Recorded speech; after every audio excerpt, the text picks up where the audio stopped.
o não saber. Qual é o limite disso?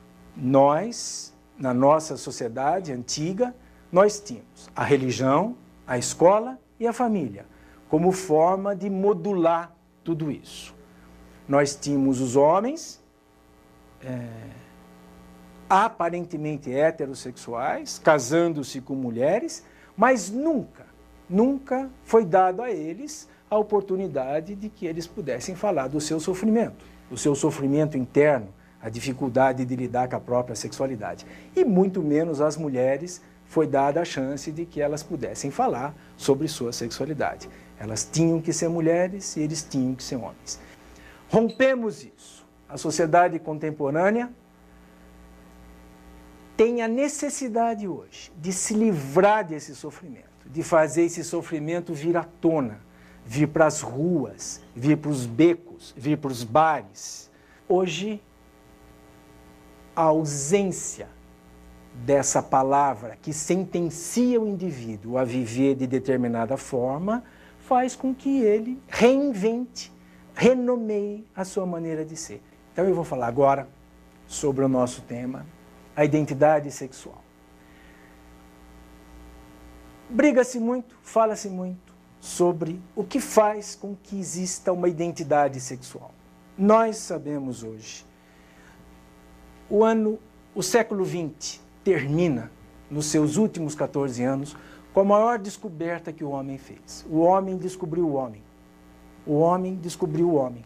Descobriu que o homem precisa de ajuda, que o homem não sabe reciclar lixo, que o homem não sabe viver, que o homem é o único ser no mundo que tem doenças antropofágicas, doenças autoimunes, doenças que ele mesmo provoca para ele mesmo.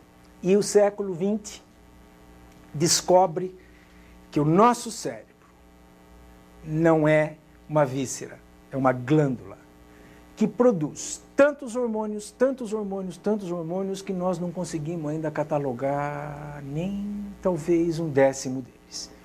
Descobrimos também que nossa sexualidade biológica nasce quando começa aquilo que nós chamamos de adolescência.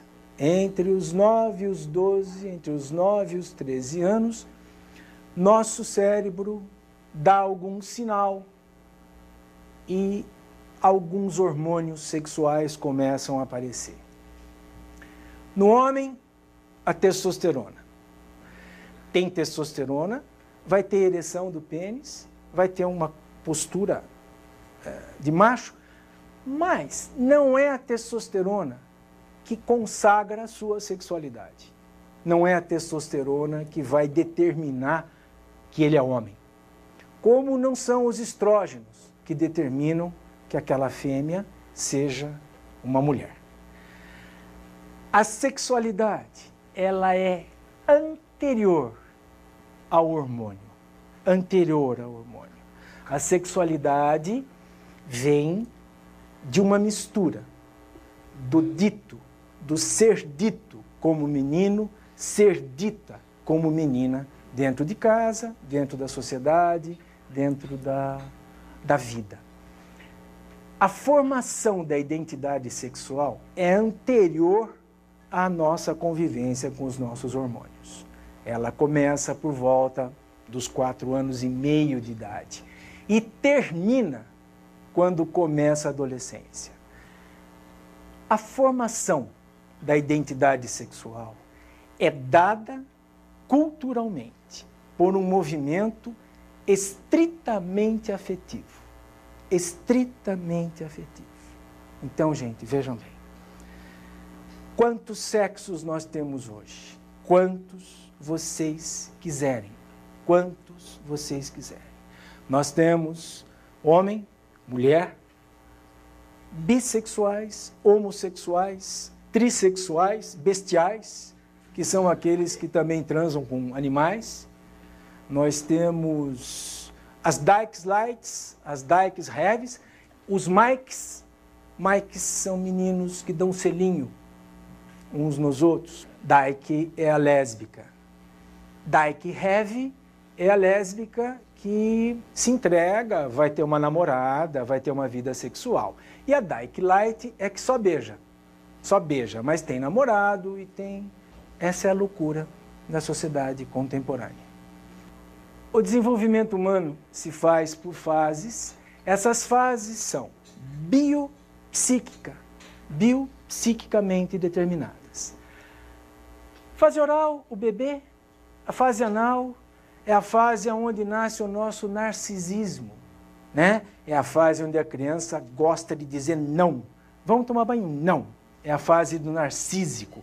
É a fase necessária para a construção da nossa personalidade. Esse narcisismo deveria diminuir aqui por volta dos 4 anos e meio e ir se transformando numa coisa que se chama uma relação egóica com a vida. O que é uma relação egóica com a vida? O que eu gosto, o que eu quero, o que eu preciso para viver, o que eu necessito, que cor eu gosto, que jeito eu gosto, a forma do meu cabelo, a forma...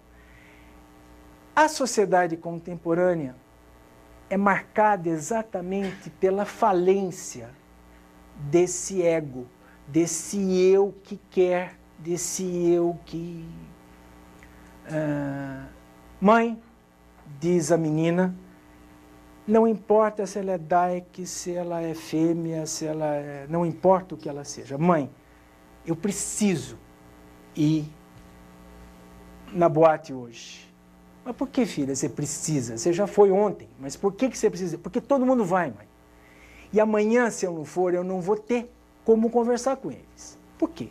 Porque amanhã se conversa sobre o que foi vivido hoje à noite. Não se conversa sobre o que foi vivido anteontem. E se ela não for, ela está fora. Está fora. Essa é a sociedade contemporânea. Como eu disse, a sociedade que não tem mais o aparelho sublimatório. Vive-se de aqui e agora. A fase fálica, eu vou falar dessas duas fases. A fase fálica, veja, é só aqui que vai se iniciar a produção hormonal. Só aqui, na adolescência. Eu vou falar dessas duas fases, que são as fases da nossa formação sexual. Pode passar. Então, a fase fálica vai mais ou menos dos 4 anos e meio até os 6 anos. A fase fálica se caracteriza como tendo a primeira forma e a primeira forma do nosso amor, que é o amor homossexual. O amor homossexual pela mãe, o amor homossexual pelo amigo, pela amiguinha, o amor homossexual pela professora, o amor homossexual pelas coisas, pelo cachorro, pela vida, pelo próprio corpo. Tá? Nessa fase surgem as primeiras imagens da noção de uma instituição, que também hoje, na sociedade contemporânea, se desfaz, que é a noção de família. Quando Freud descobre a importância do triângulo familiar,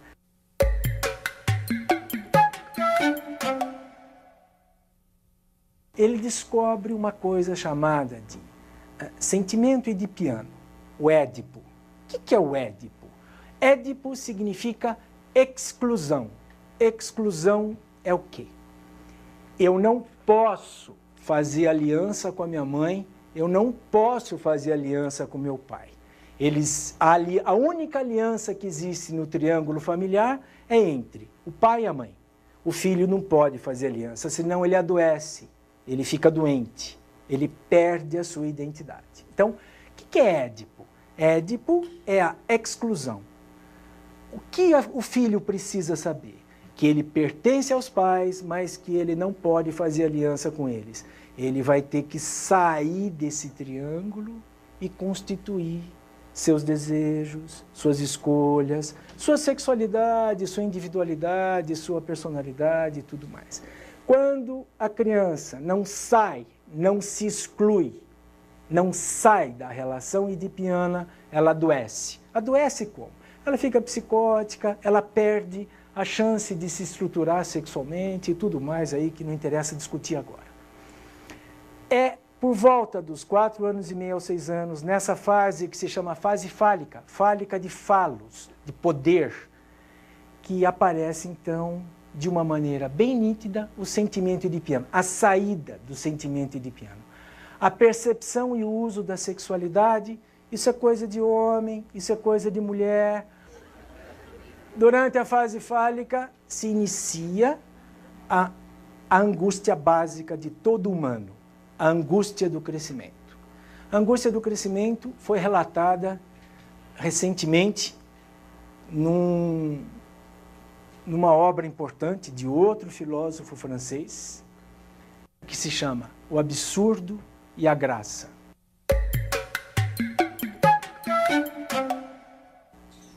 Aonde ele fala sobre a morte. Aqui, esse sujeito humano saudável, ele inicia a ideia de que a morte está aí, por perto. Toda criança na fase fálica inicia a angústia do crescimento temendo que a mãe não volte, temendo que a mãe o leve para a escola e esqueça de buscar, a angústia do crescimento. O medo que o crescimento traga a morte da criança, a morte da presença dos pais. Nessa fase a gente começa a entender um pouco o que é a morte e aparece nessa fase a necessidade cultural do sujeito se identificar com o pai do mesmo sexo. O menino tenta se aproximar do pai quando existe um pai ou um homem na casa, tenta se aproximar de alguma forma, imitando, fazendo coisas juntas. Antigamente, a menina vestia as sandálias da mãe e ficava passeando pela casa, às vezes com uma roupa velha da mãe. Ou antigamente, se brincava de casinha. Lembre-se, o mundo é essencialmente feminino, porque toda a raiz de uma cultura é sempre feminina. Quando nós estamos em perigo, a gente fala, Nossa Senhora, tá? Porque é a imagem da mulher, que é a imagem do cuidado. A menina pode andar de skate, ela pode andar de bicicleta. As mulheres puseram calça comprida, puseram terno e gravata, e a feminilidade delas não desapareceu. Mas o homem tentou usar saia 2 vezes aqui no Brasil. Uma com Flávio de Carvalho e a outra com o nosso querido Caetano Veloso, e foram só os 2. A cultura feminina, a mãe natureza, a terra, nos impede de sairmos dessa... A identificação nossa só pode ser feita restritamente com essa figura masculina. Uma menina de 6 anos pode torcer para o Corinthians, pode ir no jogo de futebol, ela pode invadir o mundo dos homens sem que nenhuma crítica lhe seja feita. Com a roupa dos homens, uma menina pode brincar de arma com um homem, mas um homem, quando invade a cultura feminina, isso fica muito complicado para ele, fica muito difícil de ser sustentado. O que a gente faz com uma criança na fase fálica? A gente responde coerentemente sobre as questões da sexualidade. Como é a sexualidade de uma criança de 4 anos e meio a 6 anos? A questão sexual primordial é: mamãe, como foi que eu nasci? E aí a mamãe imagina que teria que contar a história da sementinha, que ainda é, infelizmente, a história que se conta, né? E como é a história da sementinha? Os homens põem uma sementinha nas mulheres e nascem as crianças. Mas não foi essa a pergunta que essa criança fez. Essa criança perguntou: como eu nasci? Como eu nasci? É uma angústia existencial e não uma curiosidade sexual. É uma angústia existencial. Como eu nasci? Como eu nasci? E a resposta é: você nasceu pela minha barriga, ou eu fui te buscar em algum lugar, porque eu não podia ter filho, ou eu tinha 6 e queria mais um que não fosse meu. Tá? Precisamos contar histórias para os nossos filhos, histórias. A história é a garantia do nascimento de uma coisa que nos tira do narcisismo. O que nos tira do narcisismo? Uma coisa complicada, uma bagagem psicológica que hoje na sociedade contemporânea se perde com uma rapidez muito grande, que é aquilo que o Freud chamava de superego. O que é o superego? Superego é a maneira pela qual uma cultura impõe a um sujeito humano uma crítica ao seu psiquismo, aos seus desejos. Hoje a história se desfez. Nós temos no lugar da história o videogame, o computador, que não contam histórias, não dão antíteses, só criam ansiedade. E hoje nós não temos mais o superego. A professora na sala de aula, com alunos de um pré, se queixa da maldade ou da agressividade que aquela criança tem para com ela. Não há crítica, não há distância. Por quê? Sem o superego, o sujeito humano não se reprime. Sem a repressão, ele não faz a sublimação. Sem a sublimação, ele não tem identidade. Nem pessoal, nem intelectual, nem sexual.